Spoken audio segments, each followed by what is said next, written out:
Bon, j'ai un peu plus d'1 heure et demie de route pour aller chercher ma nouvelle moto et je vais en profiter pour vous expliquer un petit peu tout ça. Il y a quelques mois, j'ai fait une vidéo comme quoi j'ai arrêté le trail parce que j'en avais marre de tous ces influenceurs en carton qui te vendaient des voyages au bout du monde avec des machines exceptionnelles. Sauf que leur voyage, il est payé par les marques, par les sponsors. La moto, elle est ultra préparée. Ils déboursent rien. Ils ont un backup derrière eux tout le temps.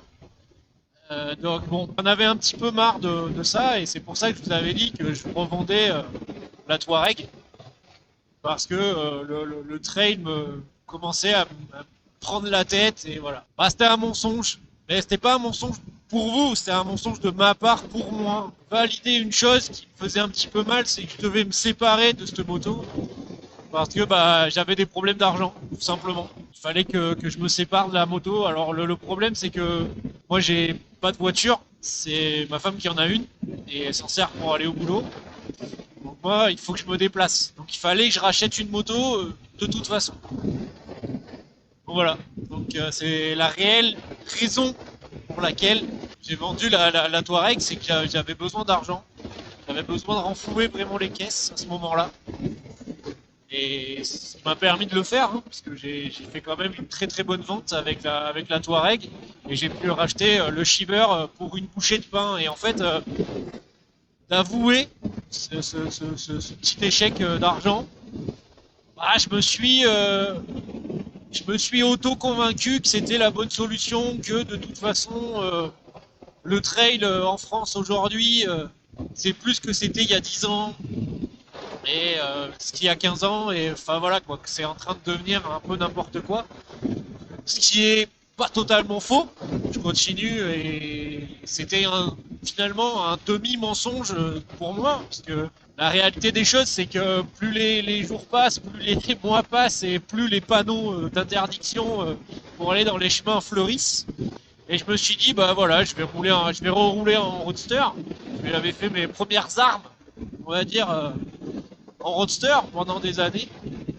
Et bon, ben voilà, je suis roulé en roadster et je suis allé au salon du deux roues en roadster avec ce Shiver. Et en fait, bien que ça soit une moto très très agréable, c'est une moto très fun à conduire, c'est une moto vraiment polyvalente. On peut voyager. Là, elle est revenue en mode, je l'ai remis en mode touring pour la faire reprendre. J'ai fait quelques petites préparations esthétiques, préparations ergonomiques pour la rendre encore plus agréable. Je me suis rendu compte que bah c'était plus pour moi. Je sais, c'est pas que je sais plus rouler en roadster, c'est plus pour moi. Il me manquait ce goût du hors bitume. Il me manquait pas mal de choses quoi. Mais le fait est, c'est que bon bah moi, ma personnalité, ce que je suis, c'est un trail quoi. Je suis un trailiste et je resterai toujours un trailiste. Et ça me va en fait.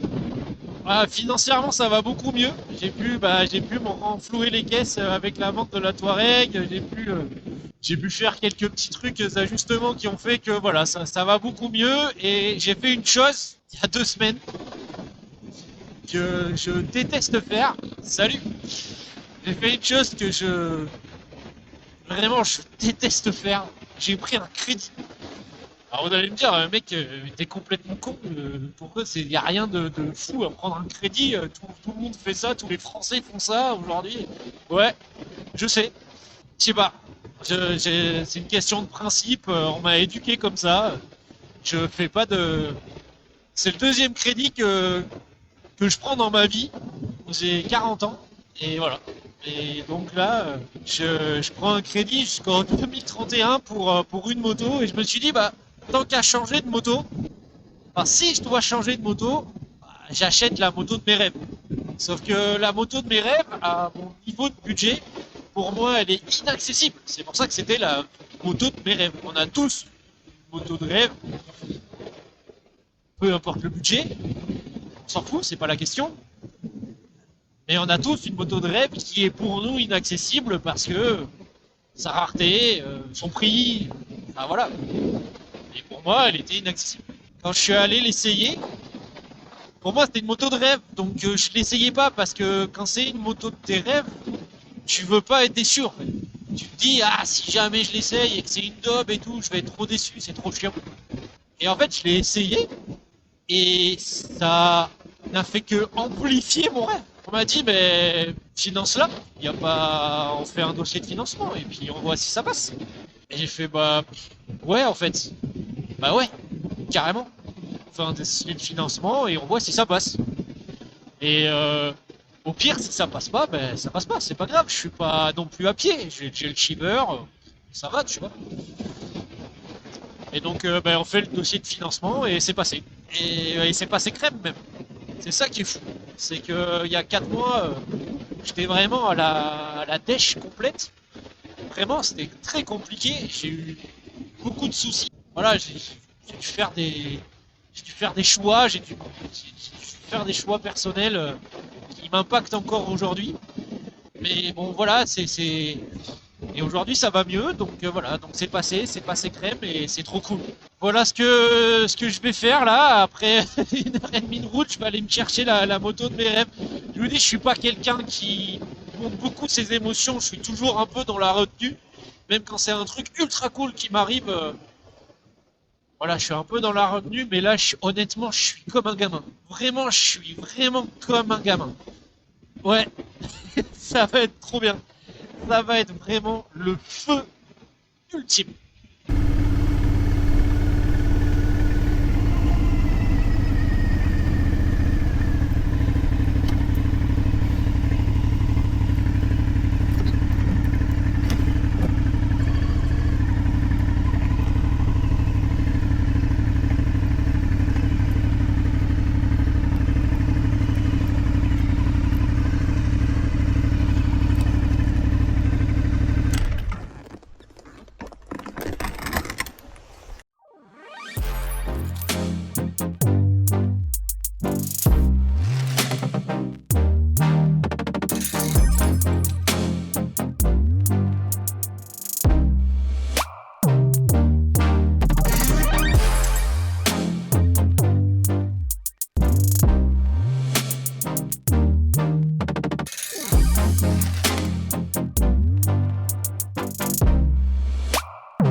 On démarre, on maintient appuyé.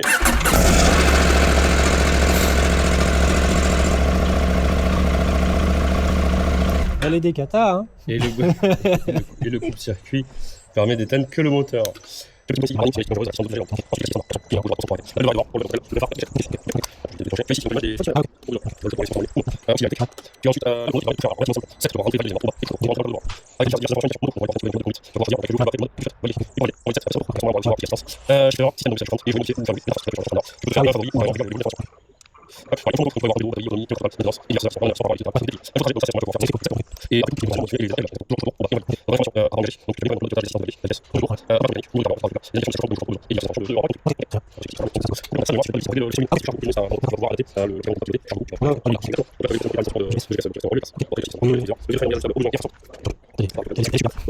Ouais.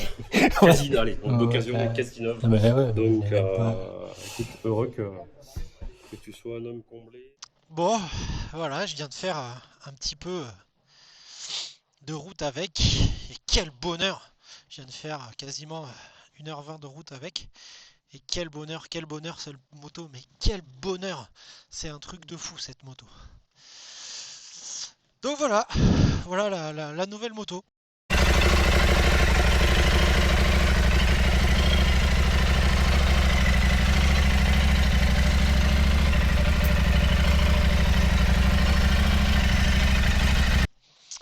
Euh, Mais bon, cette fois-ci, je ne changerai pas. C'est une promesse que je me fais et une promesse que je fais à tout le monde. Cette fois-ci, je ne changerai plus parce que pour moi, c'est quasiment la moto parfaite en ce qui me concerne. En ce qui me concerne. Je ne dis pas qu'elle est parfaite, je dis qu'elle est parfaite pour moi. Voilà. Après, bien évidemment, elle a beaucoup de... Il y a beaucoup de trucs qui vont pas, mais on s'en fout. C'est... Pour moi, tout va bien. Elle est nickel cette moto, elle est trop bien. Donc c'est une Norden 901 Expédition de 2025. C'est une série 2025, hein, c'est pas une 2024, c'est une 2025. Et donc c'est une moto qui a été qui a seulement 6000 km. Donc elle est neuve de chez neuve, elle est encore garantie. J'ai absolument tout avec. Elle a été livrée de base avec un super top case SW Motec. Ma femme va être super contente parce que ça a l'air, avec les belles mousses et tout, je pense que ça fait un bon maintien. Voilà, les petites bagageries. Donc faudra voir ce que ça vaut réellement ces bagageries. Bon, ben, déjà elles sont là. Donc voilà. Bon, ben, j'espère que cette petite vidéo de présentation de nouvelles motos vous aura plu. Il va y avoir beaucoup de vidéos, hein. Elle est extrêmement technologique, donc il va falloir que je m'y mette. Donc voilà, donc il y a énormément de choses au tableau de bord à pouvoir régler pour en faire sa moto un peu comme on veut. Ah oui, c'est une moto qui est décata, donc elle fait un bruit exceptionnel et du coup elle chauffe pas trop. Bref. Je vais faire aussi des vidéos sur le réglage de la suspension puisque c'est une des meilleures suspensions du marché, si ce n'est la meilleure suspension du marché qui existe pour les trails. Donc on peut la régler dans tous les sens, donc bien évidemment je ferai une vidéo là-dessus et puis je ferai une vidéo quand j'aurai fait quelques milliers de kilomètres avec pour revoir si c'est toujours la moto parfaite pour moi, si j'ai rencontré des problèmes, tout ça quoi. Vous allez suivre tout ça. Voilà mon aventure avec cette nouvelle Norden Expédition. Allez, ridez bien, ridez safe. Ciao!